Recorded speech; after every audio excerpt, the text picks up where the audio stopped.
Hello, good morning ka, Sarah. Tayo.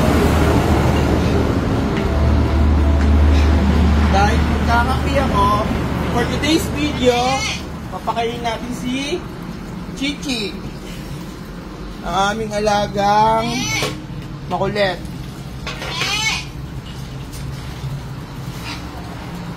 Ito kinakain niya. It's Beef Pro Puppy. Pareha sila ni Kobe. Ito yung isa namin Siamese na pusa, si Kobe. Pakain na rin natin. Tapos si Chichi, ito yung aming alagang pinakamaingay. Kung di ako nagkakamali, nabili namin to ay 2014 namin siya nabili. Nung nabili namin siya ay mga 3 months old. Dito siya nakalagay. Yan. Nakalagay siya dito tapos meron siyang takip. Kasi bawal siya. Ay, gano'n naman kumento muna ako, Chichi. Bawal siya makakita ng tao or ng kahit na ano sa surrounding niya. Kailangan madilim. Nakuha ko siya. Galing siya sa friend namin na umalis. Ng ibang bansa. Tapos na mag-aalaga sa kanya. Tapos nun, nung nakuha namin siya, sa kwarto namin siya natulog. Meron siya dun sa kuhan. Kaya lang, inalis din namin kasi pag sa gabi naka-aircon kami, umaamoy siya.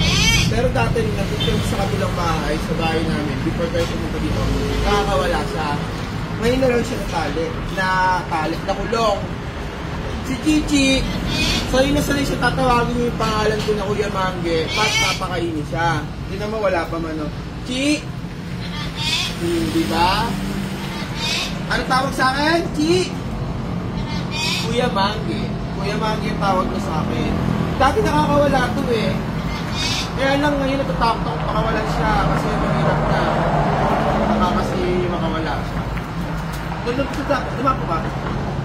Dati nung pinapakain namin to, doon sa kwarto namin, kasi nakita ko may pagkain, nilalapitan niya. Minsan yung anak ko, pag nakita yung remote, inaagaw niya, o kaya pag may nakita pagkain, inaagaw niya tapos inatago niya.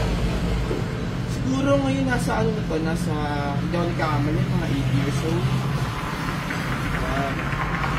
Dahil papakainin ko muna siya, magkakape after na kumain. So yun lang po, i-explain ko lang po yung behavior ng Chichi. Ngayon, nung napunta siya dito, nagpadaldal na siya. Tapos pag tinatawag siya na pangit, nagmumura na rin siya. Dito, saka,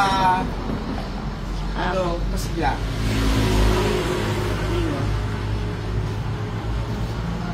So, yun muna for today's video.